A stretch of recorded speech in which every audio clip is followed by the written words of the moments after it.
Welcome to the F1 2026 Chinese Grand Prix review. That's consisting of only Sahwgunn. Unfortunately, AJ's couldn't make it this time.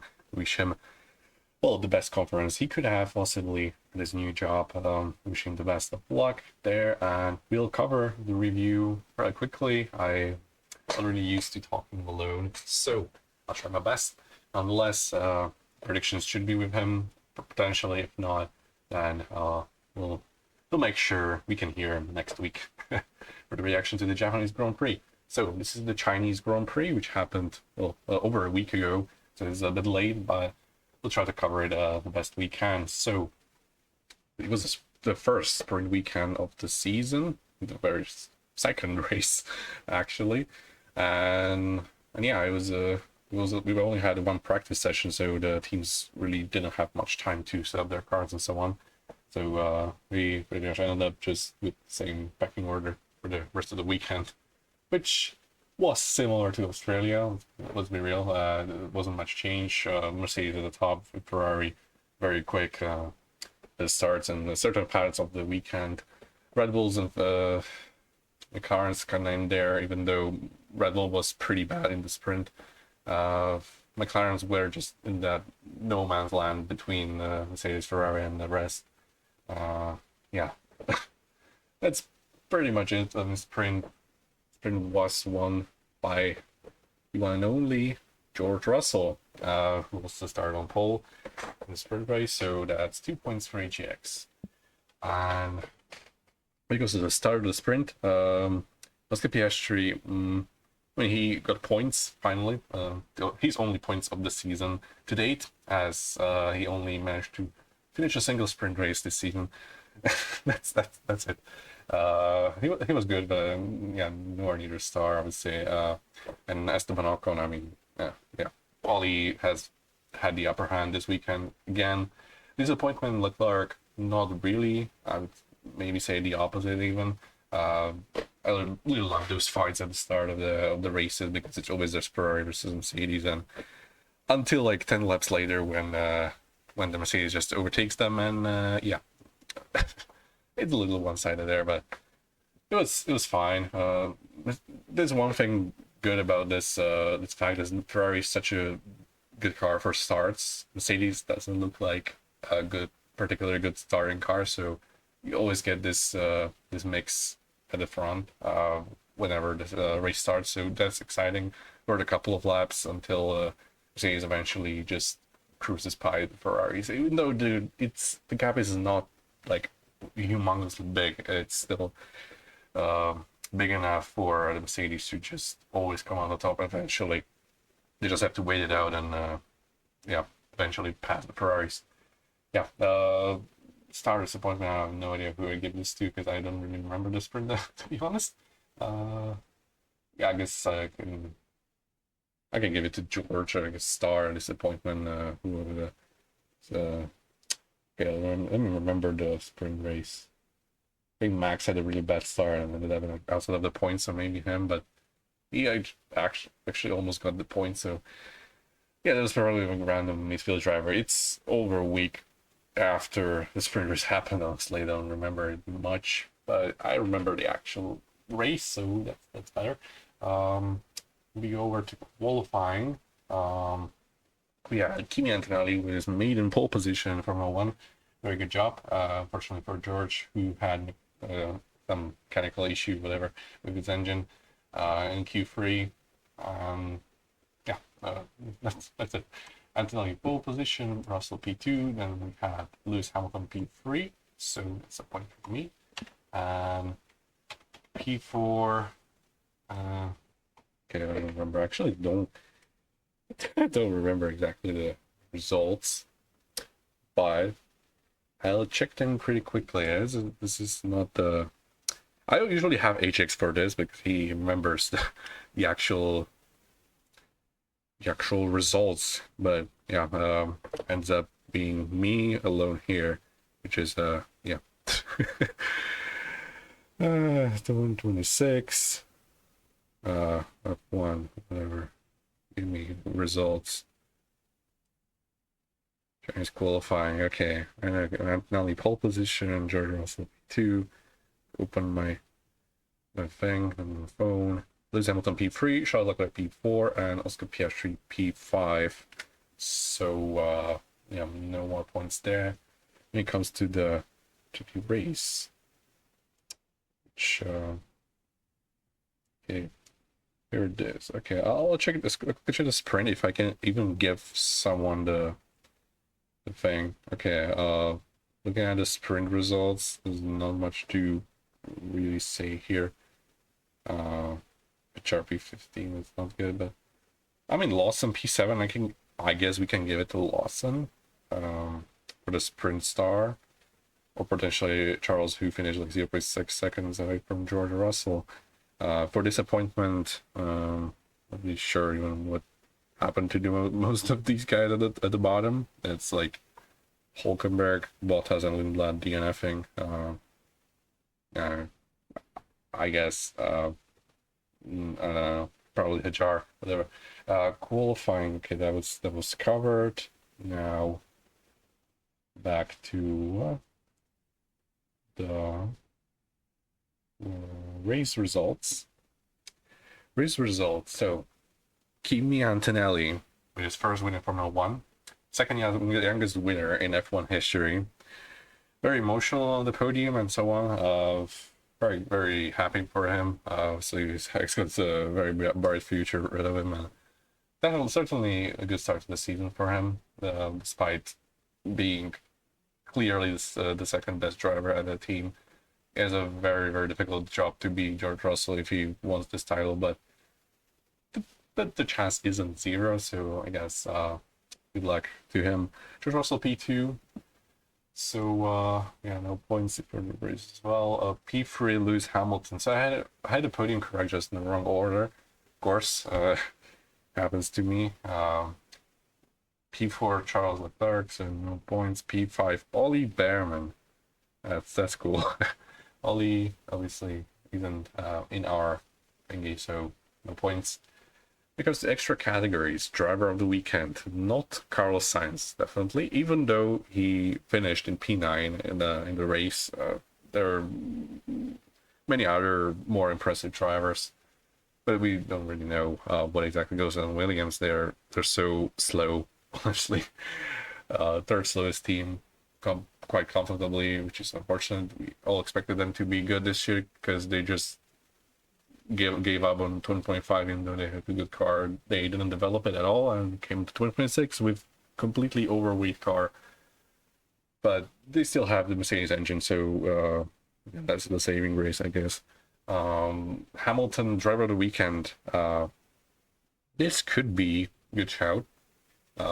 It's Lewis. I don't know. It's only like a P3 in the sprint and P3 in the race, but he was looking like the better driver at Ferrari this weekend, which hasn't happened much at this time at Ferrari. So definitely shout.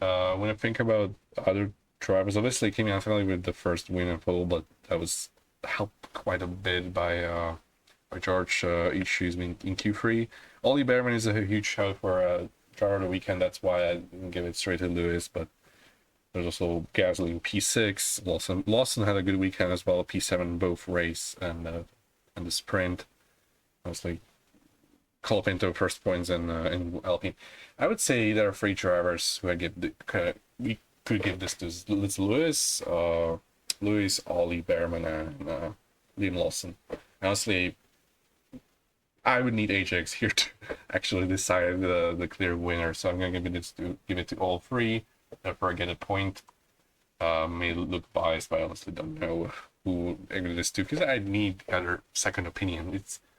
I really miss Ajax here. Garage of the weekend. Williams, no, has a good shout. Even though Ocon hasn't done anything, it's mostly on him because Ollie has been spectacular this weekend. The team itself did fine. They're very quick. Obviously, again, they're in P4 in the constructors, and the fact that only one of the cars is actually performing, I would say, is mostly due to Ocon not performing, because he had the chance to get points in the race. For some reason, he managed to. I have no idea what exactly was he thinking there with Colapinto, but he admitted his fault, and it was a very unfortunate result. Both of them are spinning out, and yeah, Ocon with the penalty in P14, the second last of the finishers. Yeah, not the greatest start of the season for Ocon, but the team itself pretty good. I would give this to Haas.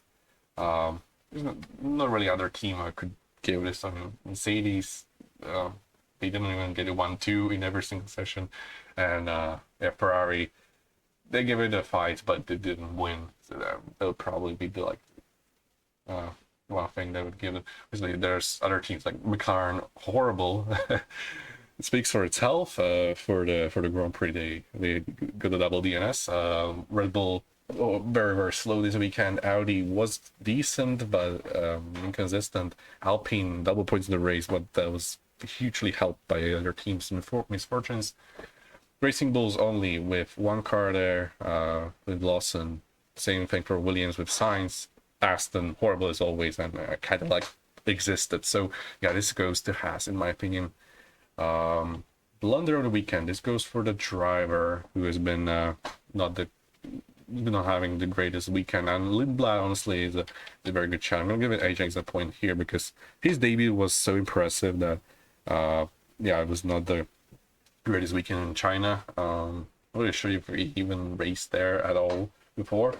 So I'm not really sure. So yeah, very very rookie typical performance there. It's nothing to be ashamed of, really. Just yeah, I don't know how, like, who else would I give this to be completely honest. Like maybe Ocon, I guess, or Bortoleto, who was very not very slow, but he was considerably slower than Hulkenberg throughout the weekend, which I mean happens sometimes, I guess.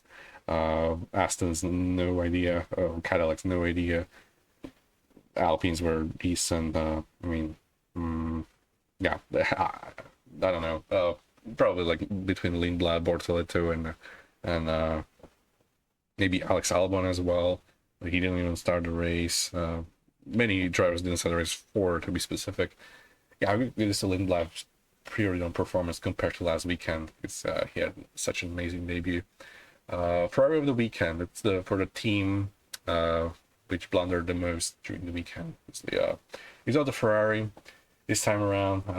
They gave it all. They're very very quick at the start of the races and did their best. Honestly, both drivers gave us some amazing wheel-to-wheel racing that, like, from the racing perspective, it's amazing. Absolutely, these regulations so far have brought so much fun to these races. It's just that the field is not that close for it to really shine yet, and I'm kind of afraid that whenever we get the field to close up in terms of time, the cars will already turn into like a dirtier machines, and you know, it'll potentially kill racing, but hopefully not. With these engines, it's artificial enough for it to actually combat dirty air because it's engine related and there's not much error involved in overtaking. So yeah, it's pretty much just cars managing the battery and using the power whenever possible. I guess the Ferrari weekend, this definitely goes to McLaren, double DNS. I don't think anyone could agree against this. Oh my god, this was such a bad weekend for McLaren. But yeah, I will gladly see Oscar actually start the race in Japan. Hopefully nothing happens. It would be very sad to see him not start the race a third time in a row because, yeah, these races are very early in the morning for me as a European, for Ajax. I woke up for both of the races, and the first thing I saw when I opened the TV was Oscar Piastri being pulled into the pits twice, actually. Once in China and twice whenever I opened the TV, and the commentator said that the PS3 crashed and it was very too great. So yeah, not the greatest start of the season for me as a fan from my perspective, but yeah, McLaren, I have no idea what they're doing, but hopefully it improves for my mental health sake. Fastest lap. Okay, actually, I have this thing here, so I can actually check the fastest laps, which is great. Okay, so time. The best time is Kimi Antonelli with the fastest lap. Wow, okay, I get a lot of points here. Kimi Antonelli got the fastest lap of the race, 1:35.275. As George Russell, Esteban Ocon, Charles Leclerc, Lewis Hamilton, Ira Lindblad, Nico Hülkenberg, and the rest. So Antonelli gives me a point. It's kind of cool. Demolition Award. No, not much. I mean, these would probably go to like Bortoleto, who crashed like the pit lane. I think it was qualifying. We didn't have many crashes during this weekend. Mostly just whenever driver went off, they just went back to on the track. So nothing really much happened. So it's probably good go to Bortoleto. Lindblad, Hülkenberg had pretty clean weekends. I mean, Lindblad, not much, but yeah, I didn't like destroy his car completely. Family vote prediction: Hamilton to win because of a safety car. He didn't win, and there was a safety car, but he didn't win. Hajar podium, not even in the slightest. Extra vote prediction from Ajax side: Williams driver to finish top 7, finish top 9 with Carlos Sainz. So not quite. Verstappen went from pole position, not even close. Extra bold prediction: Lindblad wins the race. He got no points. Both Astons finished the entire race distances, both DNF'd. So no points for the extra bold predictions section, and we can move over to the driver ratings. So I have the HX's ratings in front of me. I'm just gonna do my own spontaneously as I do HX's. So I'll cover his first. So he gave George Russell a 9, as well as Antonelli. He gave Lewis Hamilton a 9, Charles at 8, Norris a 6, Piastri 5, Hajar 5, and Max at 5.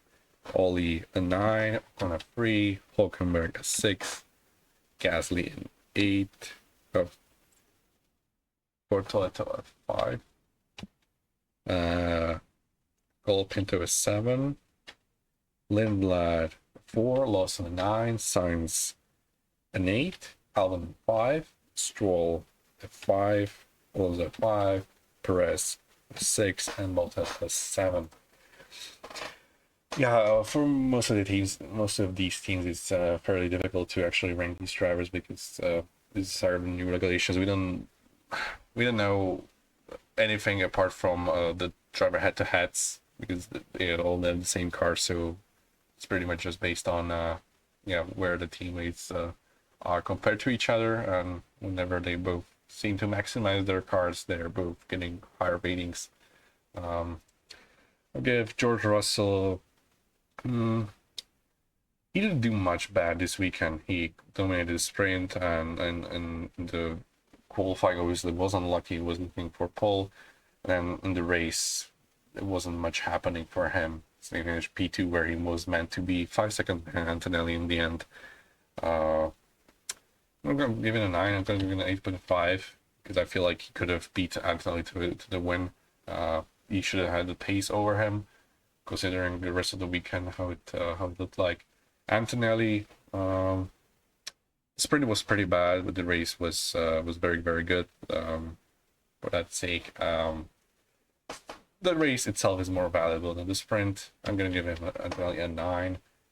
Charles Leclerc, the Ferraris did what they could have done, but I feel like Lewis was just a better driver. I'm gonna lose a 9.5. Charles tried his best again. I'm gonna give him 9.5. So similar to Ajax. Norris, not much happening in McLaren, and Piastri. I mean, Piastri. Wait, let me actually see the sprint results because I think if I remember correctly, Clarence will finish, and Norris finished P4, PS3 P6. So Norris actually beat PS3 in the only race they both finished.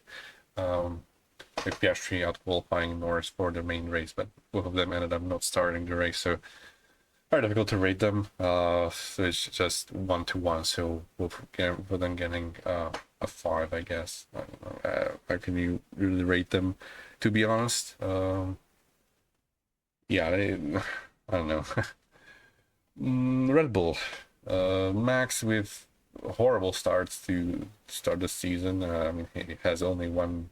He's only one decent start that was in Australia. So one decent. Uh, he managed to almost get the points in the sprint after a bad start in the race. He was running like P7 or P8. It was behind Ollie Behrman for. Well, let me actually see the results. So I can confirm that. Ollie Behrman finished P5, so he was looking for a P6 finish. It's a relatively bad start ahead of Isaac Hajar. So we're gonna give him Max a 6, I guess. He didn't do much bad, but yeah, the starts were pretty bad. I'm gonna give him actually a 5.5. Hajar, he had the opportunity to outscore Max this weekend, but actually he did, because he finished the points in the race thanks to Max DNF. He got a little bit more points. The sprint with in front of Ollie Behrman was pretty bad.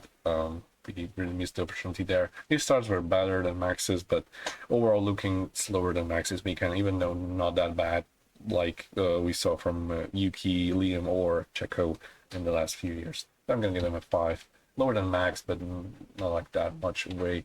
Ollie Behrman, absolutely phenomenal weekend. I'm gonna give him another 10. So far he's just delivering every single time.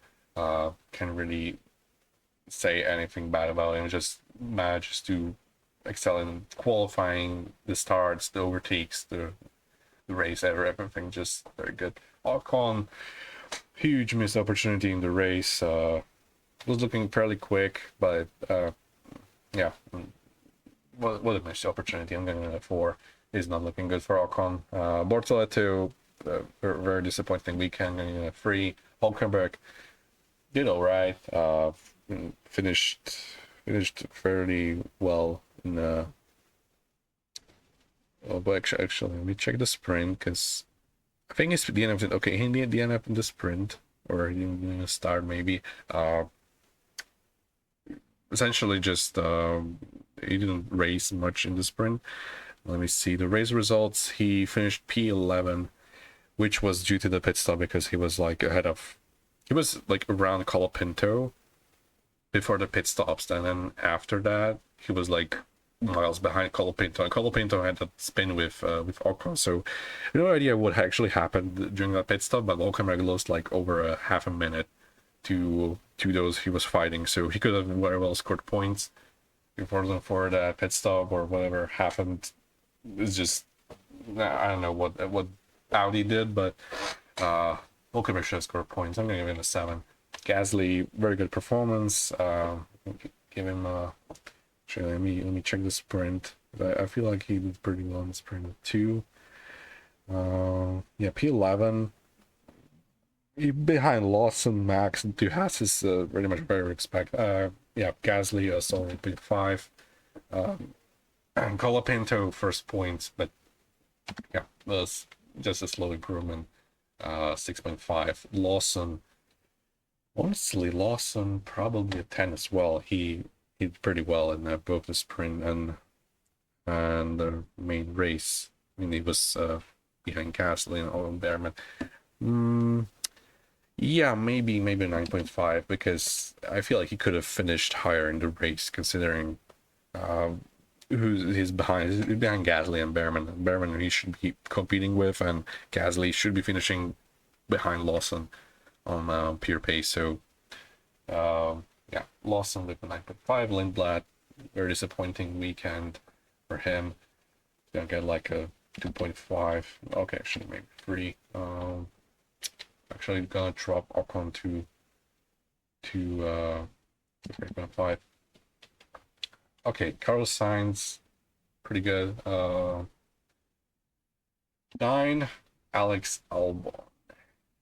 Yeah, 3. Can actually give Lindblad, Ocon, and Albon all 3 to make it simple. Aston Martin, Alonso, and Stroll. Yeah, both of them really being able to drive because their cars are actively trying to kill them for some reason. So very difficult to rate them, honestly. But Alonso was looking like the quicker driver this weekend. 6.5, honestly, very difficult to judge. With the Cadillacs, Bottas was looking like the better driver, the Cadillacs. So yes, 6.5.